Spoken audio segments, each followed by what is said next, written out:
I want everybody to know that the meeting has already started being recorded. I guess it's happening automatically, so. Lovely. I did notice Stacy is in the lobby, and I'm unable to add her or allow her to enter.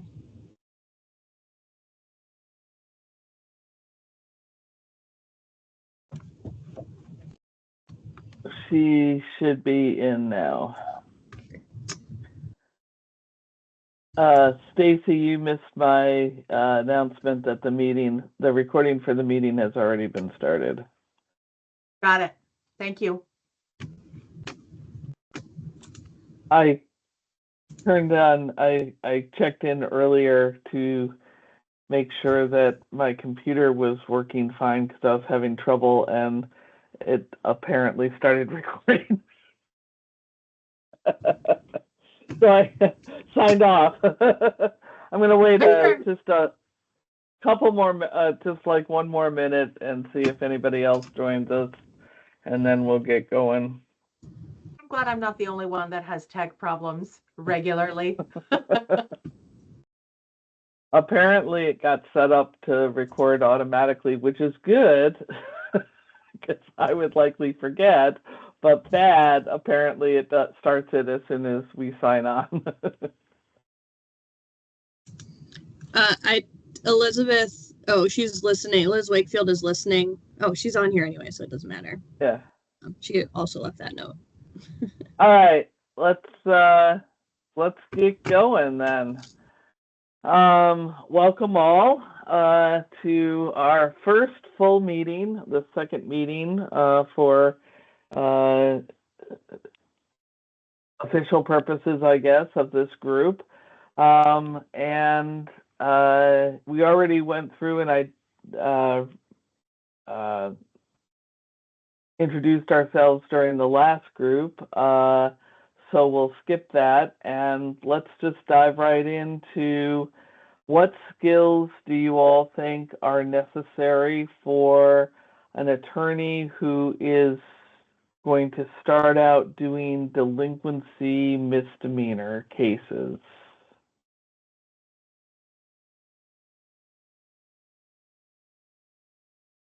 Any thoughts? Ideas?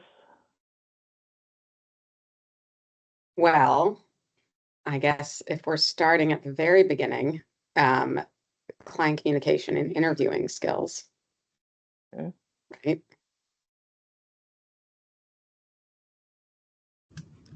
KO Jeff Jorgensen is in the waiting room as well.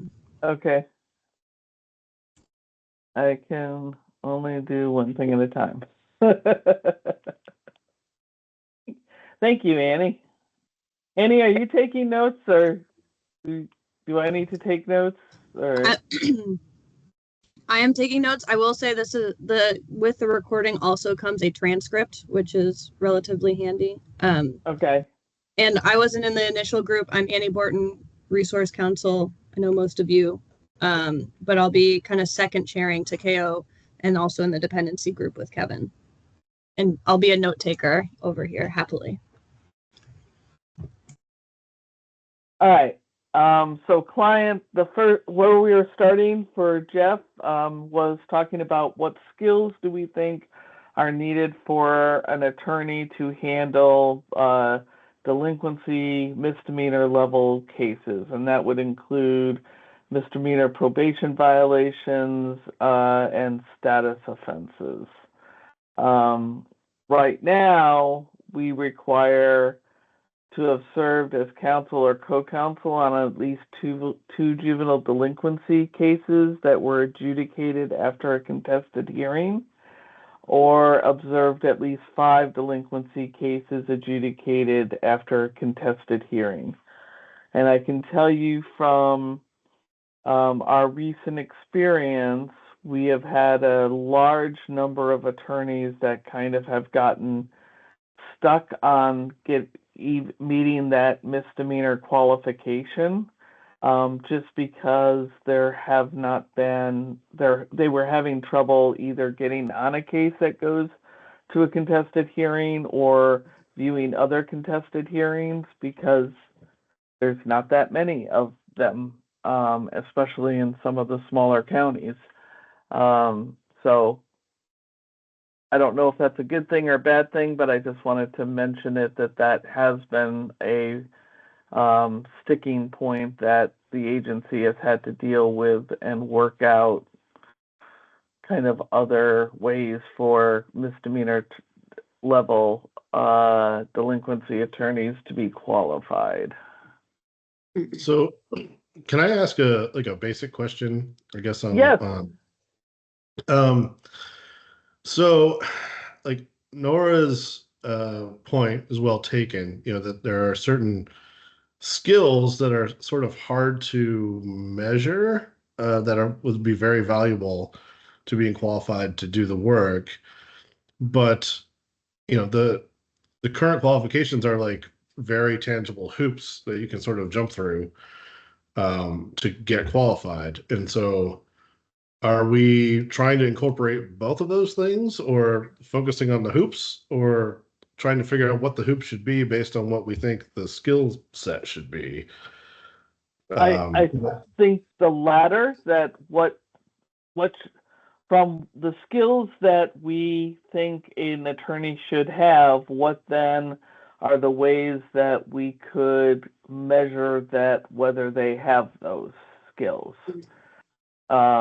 So we were starting with the skills. I mean, my guess is from the ones that we currently have, there was a concern about attorneys knowing like juvenile delinquency procedure, which is one thing you might see if you're either watching a case or co-counseling a case, I guess. Just for example, but I don't know that that's the only skill that somebody should have. Does that make sense? Yeah, I mean, I guess I think the like the nuts and bolts of an adjudication are not so dissimilar from a adult criminal bench trial, but you have more tools, in a delinquency case. Like you can move to dismiss. You can at any point, which is not a thing you can do, right? In an adult criminal Mhm. case. It's obviously so important to know about adolescent brain development if you're going to do the work, which is not something you're really considering, and like the sort of precision of an adult criminal case. So, I mean, in one sense, if you're adult misdemeanor qualified, you're like almost there, but there's some other things that you need to know if you're going to do delinquency work. Um, and so you don't necessarily need the jury trial voir dire and the sort of, I don't want to say theatrics, but like that jury trial behavior, that is so unique as a trial attorney in the delinquency realm. It's more about the knowledge of the law and the application of it is almost like watching some delinquency trials. I'm not sure gets you the skill set you need to represent a client in a delinquency case in a way that it might help you in an adult case to watch a jury trial, because that is like such the Mhm. big deal in those cases. Stacy? Thanks. Yeah, I would echo the importance of understanding how, at least a basic understanding of the adolescent brain development, because I think that informs not only our ability to determine whether or not our client is able to aid and assist, but I think also really at how we communicate with our clients. What are our clients' needs? I think it really informs every single thing along the way. And if we drop the ball at some point because of a failing in that area, we can really end up mishandling the entire case. And I'm wondering, is there an educational piece of this that could be a mandatory requirement, something that could be created? Because I don't know that that's something that you can necessarily learn or get up to speed on just by working two cases, right? But maybe we could get some sort of foundational educational presentation together that can really get us a lot further along in preparing new attorneys to take on this work and do it effectively. Do you mean like a mandatory training? Yeah. Yeah. I know KO would like that. I just don't know how else we would do it, really. I mean, that's when I was a new lawyer back in New York, at Legal Aid, that's what we were required to do. It was like 8 weeks of training before we could set foot I'm gonna in hop a in building. because I can't really, sorry, my camera's not working. I agree. I mean, like I did it the old-fashioned way. I was at UVPD, and I would have gotten a lot more out of a training than I would have getting slapped onto co-counsel 3 probation violations in a week, which is kind of what happened.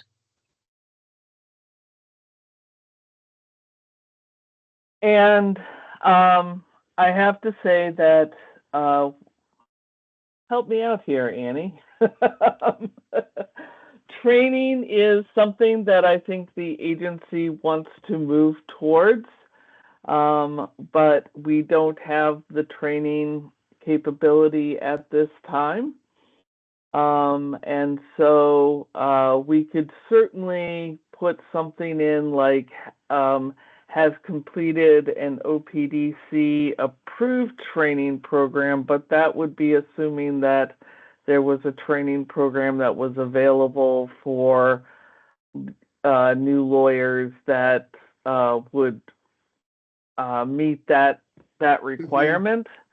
While I could see that perhaps some public defender offices, especially perhaps the larger public defender offices, might have their own training programs that their employees could go through, that leaves a huge hole for attorneys who are either who aren't in a large public defender office or who only take a few delinquency cases amongst a whole group of cases.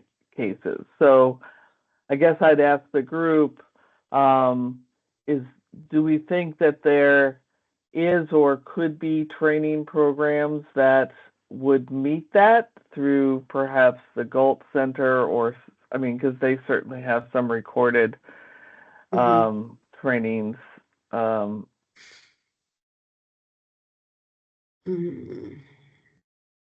Any ideas? I'm not sure I'm aware of everything that the Galt Center offers. I think from a consortium perspective for Marion County, we are fortunate that although it's a consortium model or whatever we want to call it, we did do training. We have our team does trainings for new members. I think that it's more probably dependency focused than delinquency focused. Even just having like a resource packet available on the brain development where it could just be reviewed by someone, or whatever materials that we want would be nice, I think, because that is something that I think is interesting and important, but definitely not something that was, I guess, talked about or offered in our training.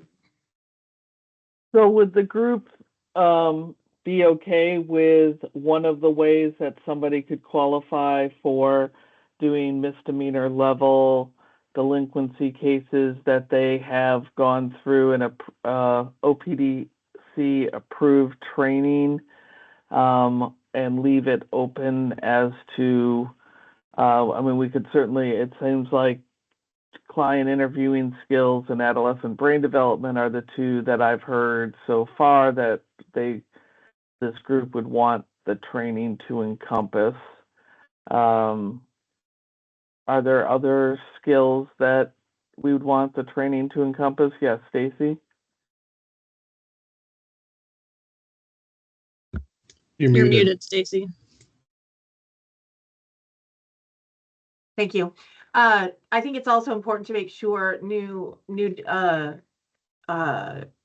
attorneys representing delinquency kids understand the rules around treating them just like they would their adult clients with regards to providing information, client confidentiality, making sure that they protect them from the undue influence of parents and guardians while offering them, the opportunities to allow those support people in to the extent that the youth feels comfortable, making sure that they understand all the, the different ways they can present those options to them, because oftentimes you end up having kind of your kid client.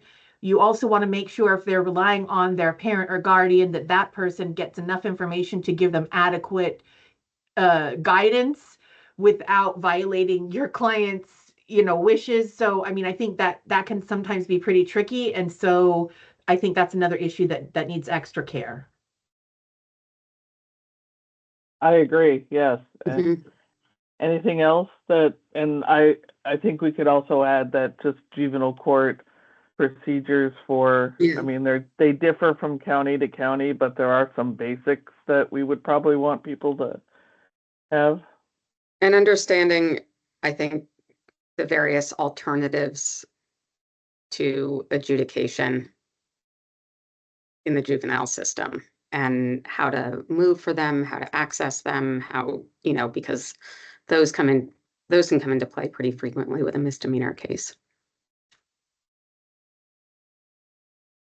Let's say that there is no training program that meets that requirement. What would this group think should be the qualification standard for delinquency misdemeanor level cases?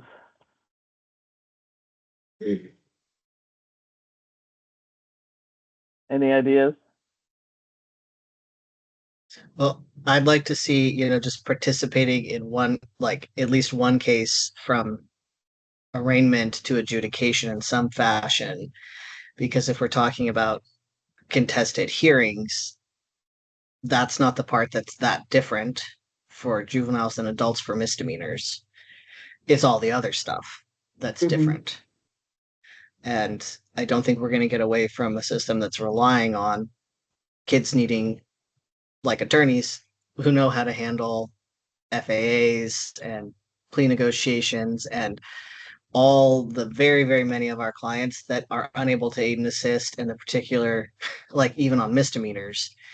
So the observing the contested hearings to me seems far less important than participating in the process. Mhm. Okay. And So knowing how to co- also work with the juvenile department, which is different in many cases than working with like an adult PO, right? Because there are sort of certain subtleties to that, to the relationship with the juvenile department.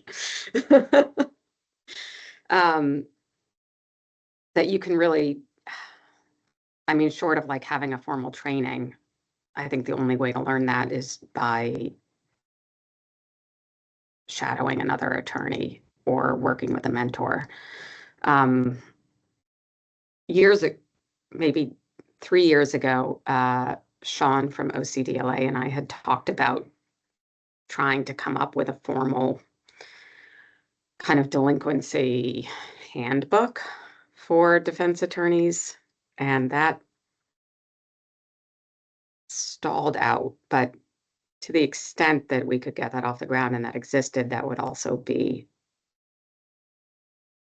a helpful thing to include, like familiarity with just the basics in that way. I don't think that something like that exists except for maybe a bar book or a bench book.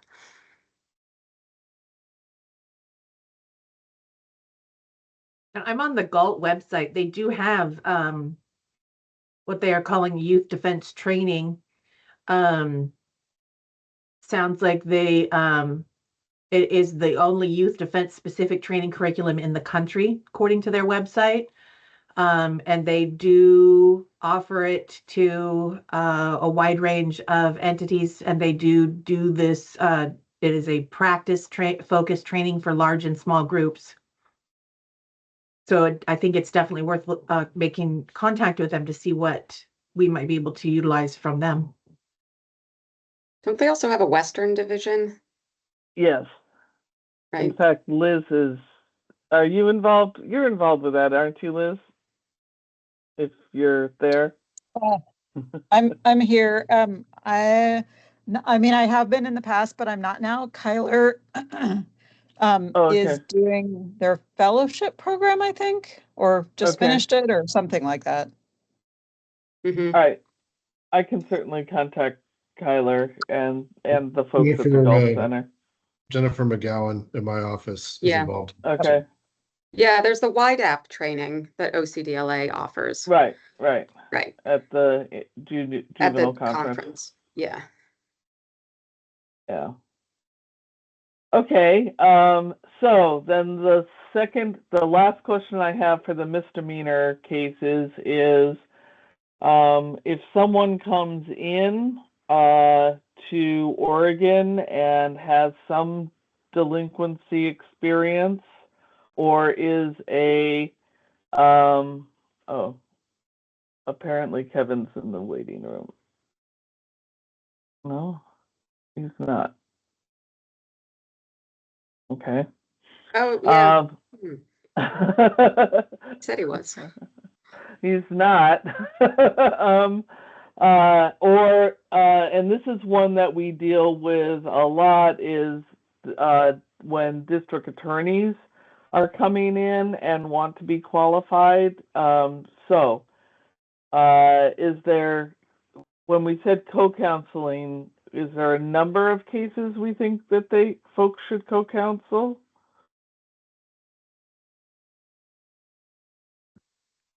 Well, and to what point in the life of the case does someone need to co-counsel? Because if it's all the way through an adjudication, like an actual trial, those happen pretty infrequently. But there's lots, in Multnomah County, for instance, there's lots of cases that end with a conditional postponement or a dismissal or some sort of alternative disposition, where there's a lot more, you file something that talks about brain development and it's a lot more involved in the actual practical aspect of delinquency practice than maybe an adjudication where you're a police officer testifying or maybe an alleged victim, and that's in some ways going to be more valuable than going to an adjudication on a case. So I guess my question would be, would we include those sorts of co-counseling opportunities as qualifying someone in the same way we might co-counseling an adjudication? What do people think? I just want to get your feedback.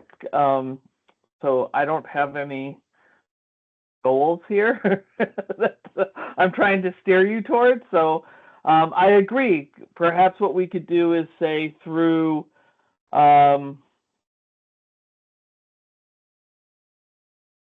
disposition, even if it's an alternative disposition. It seems like that would cover most of the alternatives. If we say, co-counseling, one of the things that I think the agency does want to do is kind of expand the idea of when a delinquency case ends. My position is these are youth who are either in the custody of the state or subject to the power of the state through probation. And I personally would like to see delinquency attorneys stay on in their cases through post-disposition, so to assist the clients in those post-disposition matters, even if it's just the client contacting the attorney to get some advice about how to handle an issue with their PO or at school or something. But co-counseling that long might make it a little bit difficult.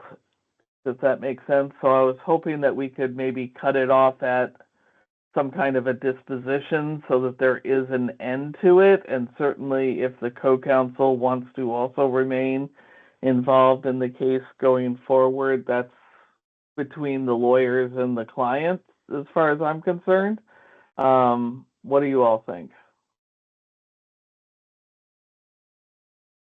I agree with that. I think that co-counseling up until, whatever kind of the court disposition is, makes sense. And if we're including cases that, kind of any kind of disposition on the case, whether it's an alternative disposition, a dismissal, an adjudication, whatever, I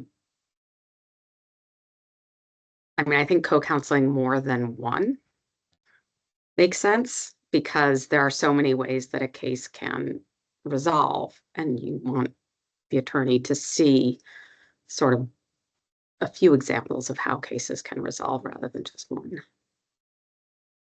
Yeah, and I think if you widen the definition of what we're talking about, then it makes it a lot easier to co-counsel multiple cases in a shorter amount of time to become qualified. Yeah. So what number are y'all thinking? 3, 25, somewhere in between? I think 3 is a good base, especially if we're coupling it with, requirement for training, for additional training outside of the co-counseling. Okay. So you want that to be an and, so the training and co-counseling? I think that would be best practice. Okay. Personally. I'm not just clarifying, not trying to direct. Yeah, especially, because you want people to be as educated as possible. Would we want it to be different resolutions for those 3 cases? If the idea is to make people think about how adjudication or bench trial isn't the most common thing here, like, do we want people to go through an FAA or something else, or is that too much specification that they need to be a different resolution.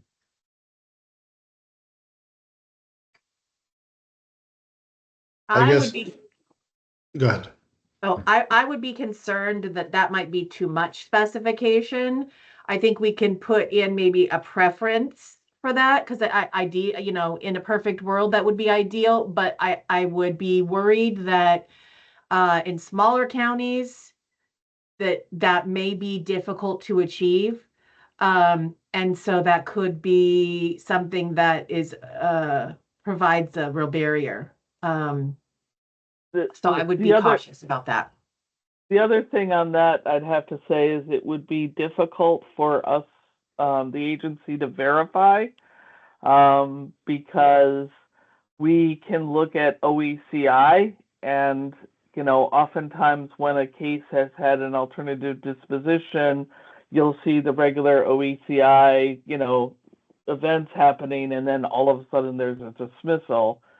We don't know, and unless the court paperwork for the dismissal says the reason for the dismissal, which I'd prefer if it didn't. I'm fine with it just saying it's dismissed, because I think that's better for the youth, if somebody ever does look into gets the authority to look into their file. I would rather have a straight out dismissal on the record, I think.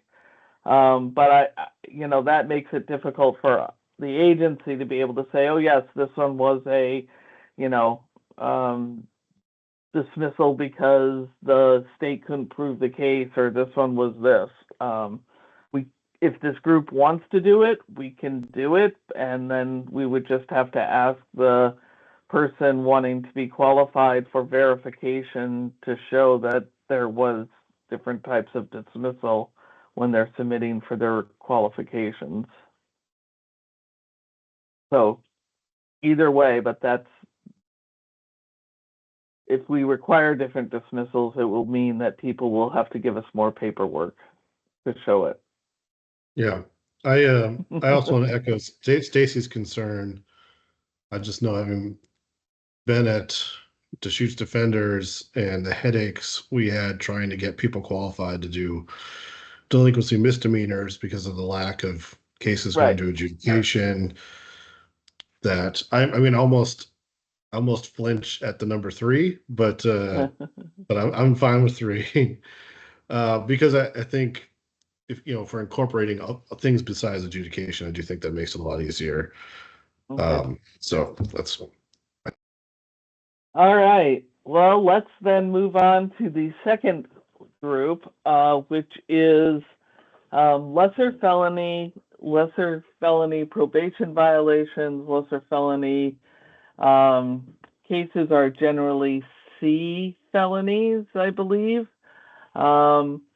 Now, one thing I can tell you is that in the criminal group, they were advocating to get rid of the difference between lesser felony and major felonies, and have it be for criminal misdemeanor felonies that are not Measure 11 or sex crimes, I believe, then Measure 11 and sex crimes, and then murder and J-law cases.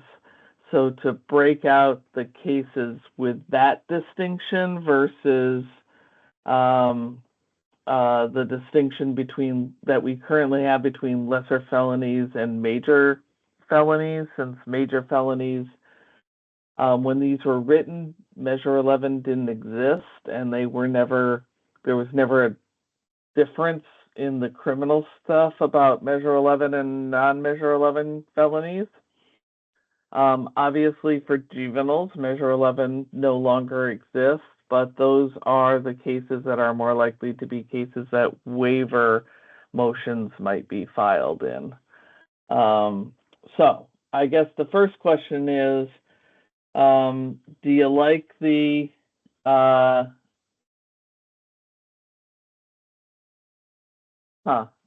Deanna's saying that she can't get into the meeting. Okay. Well, so do you think we should keep the lesser felony and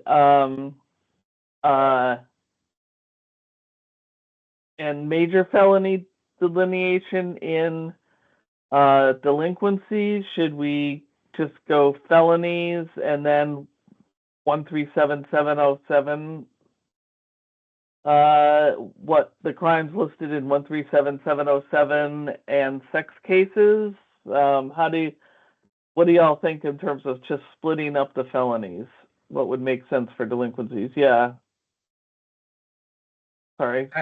I was a kind of a newer attorney when I moved over to juvenile, and so I'd only done adult misdemeanor before doing juvenile stuff. And I guess to me, it would make a lot more sense to do kind of that proposed split where the ballot measure 11 and sex crime stuff, because there's a lot of additional considerations with those that I think are purely independent of whether it's a C, B, or A felony. And I guess from my point of view, the difference between a B and a C felony have been kind of indistinguishable for most things. So I guess I'm for that second approach and getting rid of the minor major distinction. Liz, what do you think? I would agree. When you first asked this question, the back of my mind was like, well, wait a minute, there's C felonies that are sex crimes, and a C felony that's a sex crime is really different than a UUW or a UUV.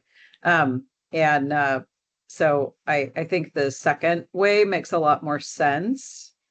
Because it also, when you get into the crimes outlined in 137717, whatever, there's also expungement consequences that can make a big difference with regards to how you resolve a case. So does anybody at all like the idea of keeping the lesser and major felony distinction for delinquencies? So I was thinking about it, and I was going to play devil's advocate. It's okay. I was thinking, I feel like I've had cases where on lesser felonies, by virtue of a kid getting like 6 PVs or something, or maybe like parents now don't want to be a placement, that suddenly it goes from like pretty basic local probation case to now the POs were like, oh, nothing we can do. We got to send him to OIA. And then I feel like that gets more complicated. And like, where it's suddenly the OIA ask. And I think that at least in Marion, they're like, oh, but it's just more services. It's no big deal. It's just like, oh, we just can't handle him anymore. We got, and so I feel like that would be the only wrinkle I could think of in that proposal, is that even with like a kid who gets multiple PVs, they can be OIA, and that I think that's a little more complicated. So I had that experience, and I'm wondering if there's a time when, hey, we're looking at close custody. I mean, I had a kiddo that had like 16 C felony property crimes that we stacked up, then looking at close custody at the Oregon Youth Authority, because he took himself on a lot of field trips when he was placed at residential treatment facilities. One of them lasted 4 months. And so you can run into that situation where you have C felonies and you would look at it, crim miscs and things like that, and not think, oh, this is going to turn into this explosive thing. If there's a way on that case, instead of going backwards, instead of just saying, okay, we're looking at close custody, get co-counsel who's more experienced with the OIA system to kind of break into that. Well, I would just weighing in here. That to me seems like the point of emphasis on what you need to, like, what skill set you need to handle felony delinquency cases, period. But I mean, that can happen. I think I've certainly had the exact same thing happen in Washington County. But there's definitely a difference between OC felony cases and waiver eligible cases or sex cases. So that does seem like that's where the line should be, from bumping up from dealing with like OIA consequences on cases that don't exist on misdemeanor cases, right? To then the next level of, we're dealing with adult consequences potentially on those very serious sex cases. Although, I mean, OA consequence can occur on a misdemeanor case in front of the wrong judge, right? Or with a kid who has like stacked up. And now, of course, because the Supreme Court sentences can run consec. And so, I don't know that there's any way of kind of carving out OYA cases, because I'm sure all of us have had the experience where you start off with a case and you're like, this is going to be pretty simple. The kid will get probation. And then the next thing you know, the case goes sideways and the kid's looking at OYA on something that felt like it should have been more straightforward. Yeah, I had the scenario Jeff talked about, but with just all Class A misdemeanors, and kid ended up in Oak Creek on 6 Class A misdemeanors, and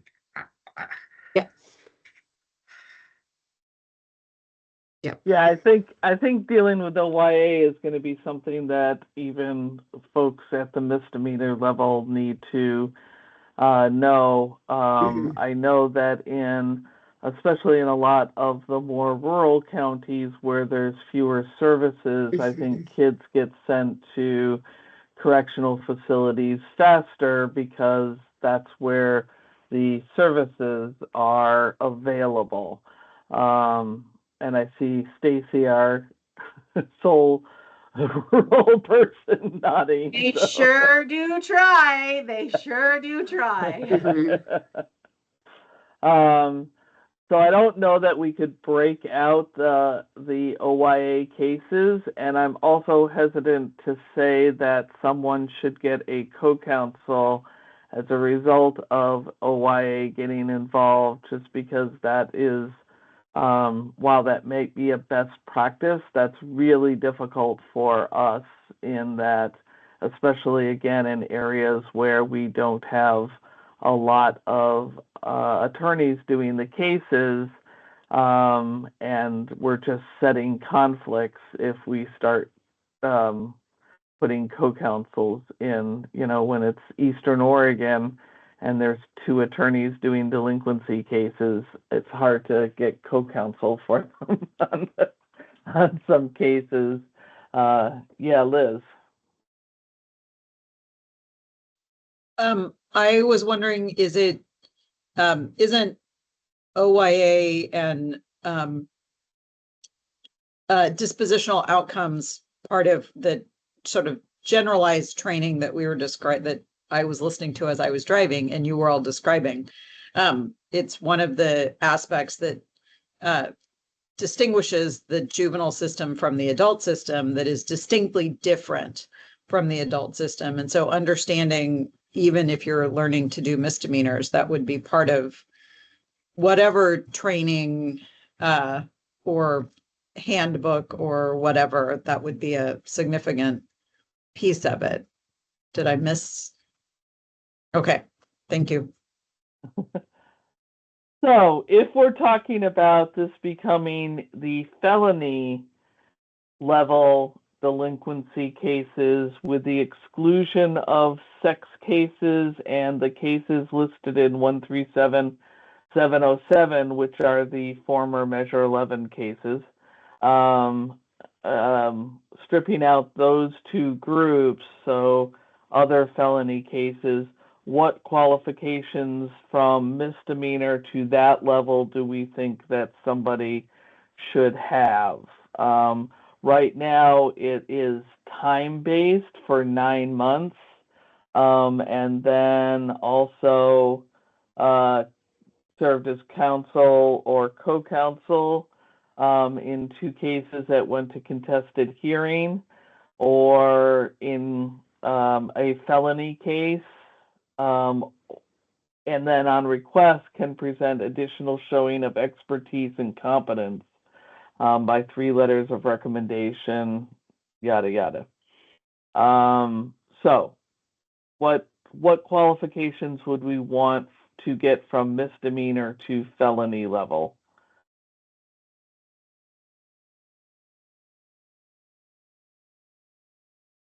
I feel like those aren't bad for the carve out we've made, like having the sex cases and the, measure 11. I kind of wonder, I'm going to put Stacy on the spot. I kind of wonder how Stacy feels about it being like the rural area. 'Cause I think in Marion we followed those, and I feel like it's been pretty easy. I don't know what Robert's experience was, but it seems like we haven't had trouble following those standards and getting people felony qualified. It's just kind of like time and a little bit of experience. If we change it to be cases, co-counseling cases to disposition rather than contested hearing, I think that that's doable. Could it be more than 2? I don't think so. I think the threshold stuff they would hopefully have learned through the qualifications to become misdemeanor qualified, and then hopefully through working those misdemeanor cases for that period of time, they will have identified any areas where they need to contact somebody for help or support, learned additional things, and so then going through the 2 felony cases um with co-counsel who's qualified, I think that would, I would hope, leave them pretty prepared for doing the non-formally measure 11 and sex case felonies, since especially given the ability to run consecutive sentencing again. Let me ask you this. There is, in this one, we have the method of, on the alternative, giving us 3 letters of reference.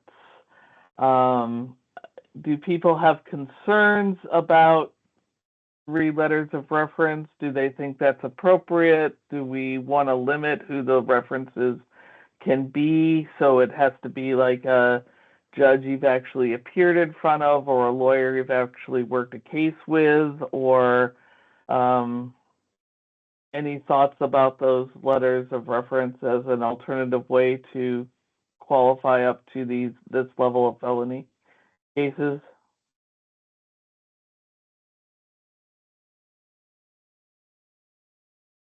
I think this is Liz. I mean, I guess I'm curious if the agency's had any problems with that sort of thing. I would agree that it should be a lawyer who has some familiarity with their work, but I think that could also be satisfied by, a lawyer who is staffing cases with them, or mentoring, or some other way to sort of assess the lawyer's engagement with their cases, as opposed to just saying it has to be a judge, it has to be something like that. I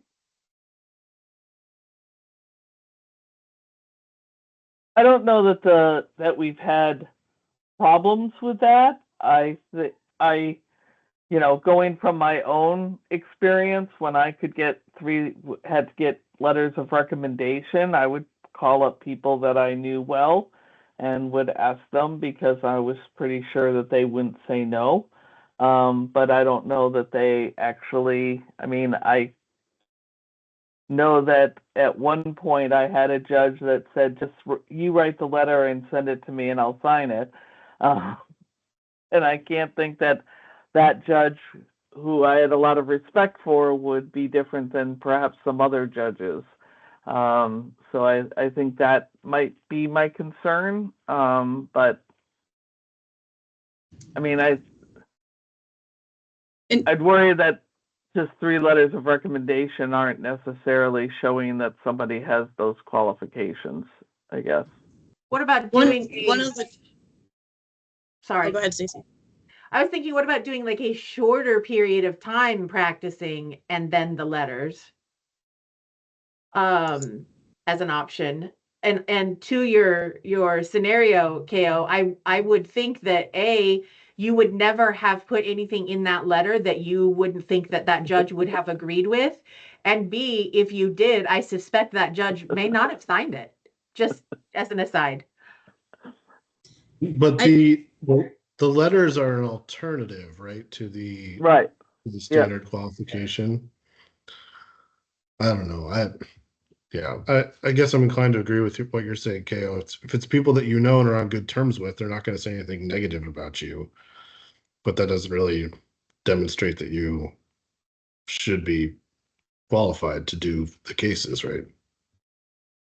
Well, I think there are a couple of things that we see here commonly are people coming from out of state or people coming from DA's offices or else other practice areas, and a judge saying they think the person should be qualified to handle, a certain level of cases.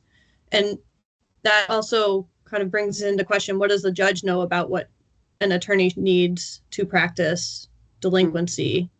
Right. And then the other thing to think about in terms of the time is what about people who are mostly doing criminal but do occasional delinquency cases? I think another thing to consider is is there a percentage of your time you need to spend doing delinquency work, or because simply having the qualification for that amount of time does not mean you're actually using it. And Annie just touched on something that kind of I was wondering about. The people that do criminal, especially some of the high-end criminal, probably in many cases probably do have a lot of the credentials and experience to do this work. I'm not going to say all of them, but I certainly think some of them would have it. But so it sort of goes back to the conversation around some basic training about here's how this world is different. And somebody who's a really seasoned attorney doing high-end criminal stuff could very quickly, once all of the differences were kind of outlined for them, could pretty quickly, I think, pick up where the differences are. And I certainly agree that just because a DA is murder qualified does not mean that they're delinquency qualified. So I sort of wonder if this doesn't go back to even if somebody wants to come in and say, okay, and I'm also sort of thinking, I guess, KO, if this is right, the issue of we don't have enough lawyers to do some of these high-end cases as it exists right now. And so the barriers can't be so insurmountable that a qualified, competent lawyer can't meet the expectations. But so then it sort of circles back, at least in my mind, to some sort of basic training rubric that sets out, here's where delinquency is really unique and different. Yes, you understand how to argue these cases in the law. You understand accomplice liability. You understand, evidentiary issues, but you may not understand these other issues. And so how do we focus on those? Which seems like that goes back to the idea of a training curriculum or notebook or outline or videos or something. Well, I mean, one thing that we have said on all of the current standards is the person has to meet the requirements of the standards lower, I guess. So if a DA who has felony experience is coming in and wanting to get qualified at the felony level of delinquency cases, they would have to have, I mean, we can certainly write this, that they would have had to have gone through that OPDC approved training program in order to become get felony level delinquency qualified. Did that make sense? What I just said? So, I mean, we can require that for people coming in, and so let's just say that everybody has met that misdemeanor standard and are misdemeanor qualified. What do we want them? What information what skills do we want them to have in order to go from misdemeanor to felony level representation on delinquency cases? What I'm hearing is that this group thinks that the standards as we've written them so far, with the change to it doesn't have to be resolved in a contested hearing, but there needs to be some co-counseling of additional cases. Should they be felony cases that go to some kind of that they co-counsel through disposition, even if it's an alternative disposition?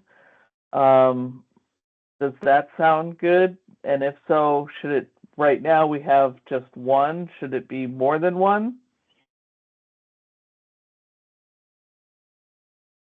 Two? I see Stacy saying. What do y'all think? Two? Can I ask, is there any requirement what side of a case they might be on? Our current standards don't actually specify very clearly Right. What if you are a side? prosecutor or a defense attorney.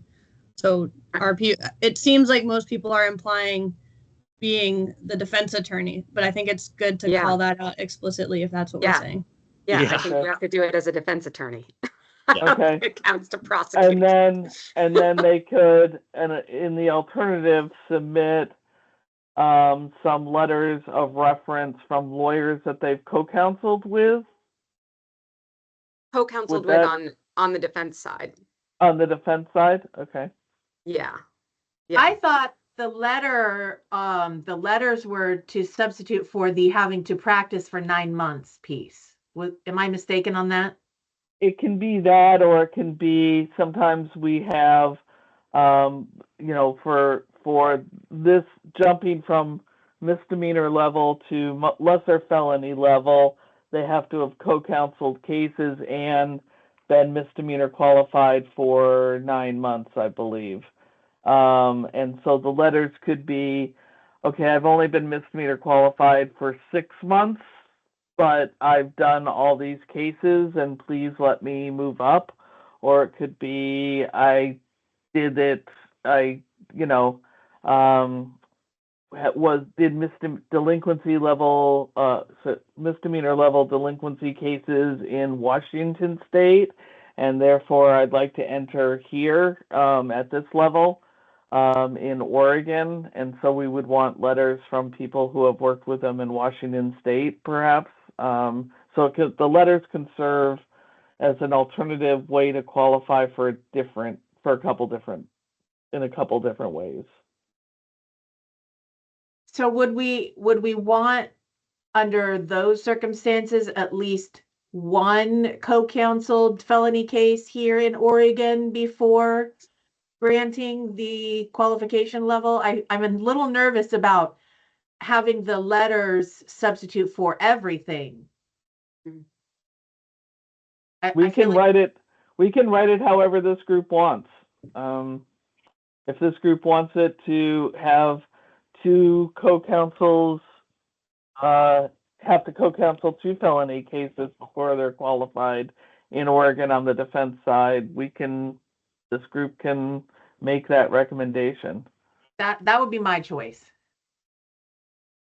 I would weigh in and say, if the person has like equivalent juvenile experience in another state, that they, like, if someone who has been doing, I don't know, another state that has a waiver process similar to ours has been doing those cases there, like having them come and co-counsel to do like a minor felony case doesn't really seem like it makes a ton of sense. Maybe if they're going to do waiver cases here, they might want to co-counsel a waiver case here first, or if it's the equivalent level. But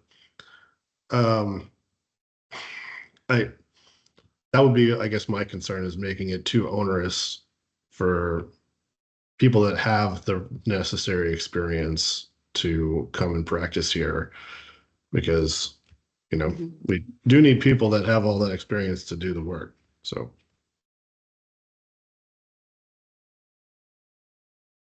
Any other thoughts on this? I think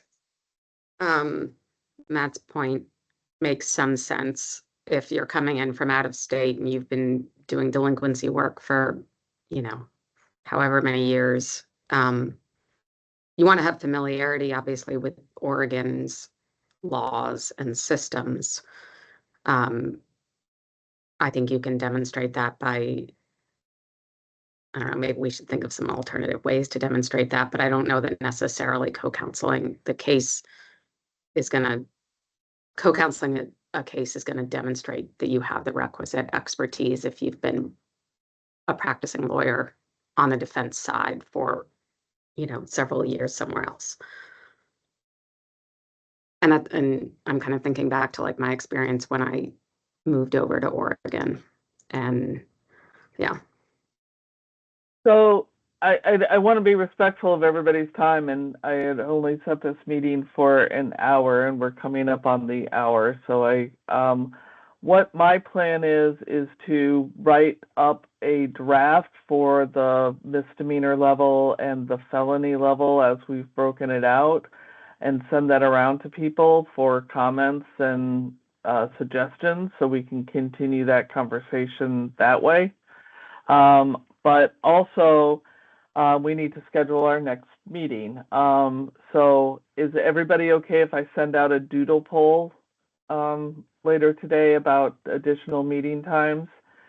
And I think what I'll do is try to send out one that because we were thinking that we may need like probably 2 more meetings at least to talk about the qualification standards. So I may try to schedule both of those in that doodle, or you may get 2 separate doodle polls. I mean, to schedule both of those meetings just so we can get on everybody's calendar, because we're starting to hit up against kind of the holiday season when people will be less available. Is that okay with everybody? All right, then I will do that, and I will get out this the draft from what I've gotten, and maybe throw in a couple of things to consider, and then we can move forward. Okay? Thank you all for your time. I appreciate it. And Nora, I will be answering your questions that you sent me when I was at Carhenge later today. Excellent. Thanks, Gail. All right, bye.